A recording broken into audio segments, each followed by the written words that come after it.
হরে কৃষ্ণ বন্ধুরা, রাধে রাধে। শুভ সকাল সবাইকে।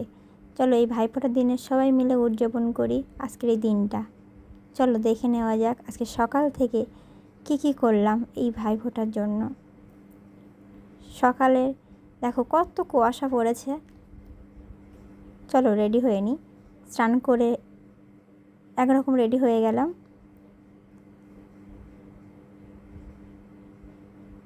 একটু স্টাইল দিয়ে নিচ্ছিলাম যে চুলের বাহারটা কেমন লাগছে। তারপর ভগবানের সামনে চলে গিয়েছি, একটু ভগবানকে প্রণাম করে নিলাম, দর্শন করে নিলাম।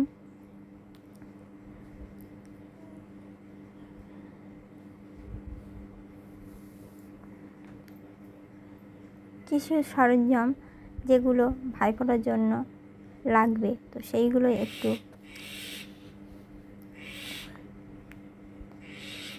ধুয়ে পাগলে নিচ্ছিলাম যাতে দেখতে ভালো লাগে। আমাদের দিকের ওয়েদারটা দেখেছেন, কি সুন্দর ওয়েদার, তাই না? এগুলো কি বুঝতে পারছেন? এগুলো হচ্ছে দুর্ভ ঘাস। জানেন দুর্ভ ঘাসের জন্ম কবে? দুর্ভ ঘাসের জন্ম বুধবারে। যতই ভালো তিথি থাক না কেন, দুর্ভ ঘাস বুধবারে কখনো তোলা উচিত নয়।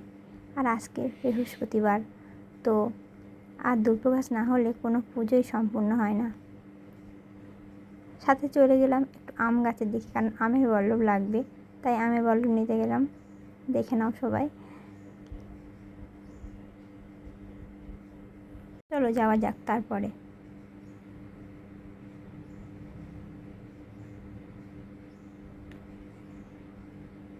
একটু তুলসী মঞ্চে দিয়ে জল দান করে আসব তুলসী মঞ্চে, যাতে তুলসী মহারানী একটু কৃপা করে, একটু আশীর্বাদ প্রদান করে, যাতে ভগবানের চরণে সেবায় নিযুক্ত থাকতে পারি।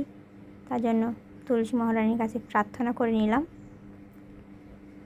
তার সাথে সাথে ফুলও তুলে আনলাম, কারণ পুষ্পা খুবই প্রয়োজন। এবার বাকি থাকলো প্রদীপের শিখা দিয়ে একটু কাজল তৈরি করে নিলাম, কারণ প্রদীপের শিখার মতন পবিত্র শিখা আর কোনো কিছুই হতে পারে না। তারপর চন্দনে করে নিলাম, তৈরি করে নিলাম। তার সাথে সাথে একা নিজে হাতে ভগবানের জন্য কিছু প্রসাদ বানিয়ে ফেললাম। দেখতে থাকো। কিছু সবজি বানিয়ে ফেললাম। এটা কি বলতে পারবেন? বলতে পারবেন? পারবেন না। দেখুন তো চিনতে পারছেন কি না। দেখুন, সবসময় নিজে হাতেই বানাই, তবে আজকে ভাবলাম একটু নিজে হাতে বানানোর থেকে কিনে আনাই শ্রেয় হবে, কারণ খুবই তাড়াতাড়ি করতে হবে জিনিসগুলো। তো রন্ধন করতে চলে গেছি। দেখুন, দেখতে থাকুন শেষ পর্যন্ত। যেটুকুনি পারবো শেয়ার করব, বাদ বাকি পরে আবার দেখা হবে।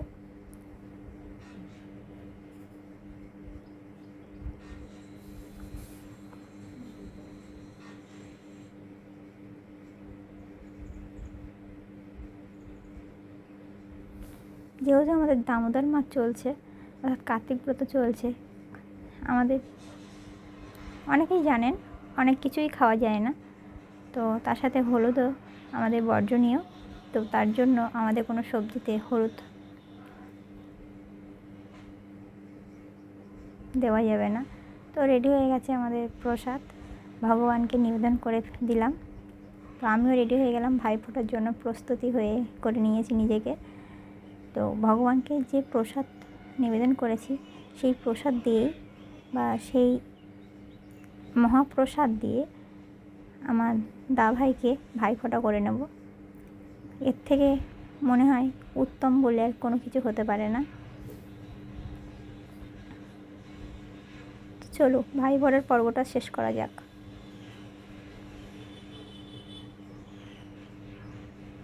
ভাইয়ের কপালে দিলাম ফোঁটা, জমের দোয়ারে পড়লো কাঁটা, যমুনা দেয় জমকে ফোঁটা, আমি দেই আমার ভাইকে ফোঁটা। জম যেমন হয় চিরজীবী, আমার ভাই যেন হয় তেমনি চিরজীবী। রাধে রাধে।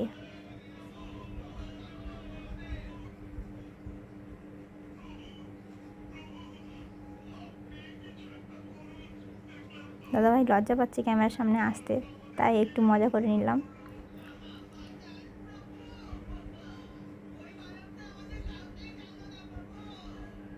হরে কৃষ্ণ। আমি একটু এরকম মাছি দাদাভাইয়ের সাথে।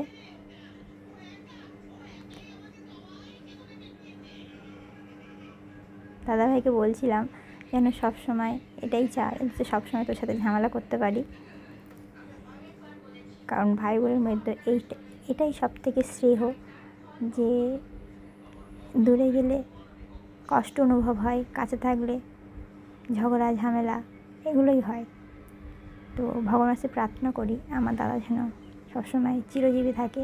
অমর কথা বলবো না, কারণ সবাইকে একদিন চলে যেতে হবে, তবে যতটুকুনি থাকে যেন তার কৃপায় তার চরণে আশ্রয় নিতে পারে, এটুকুনি চাওয়া আজকের দিনে।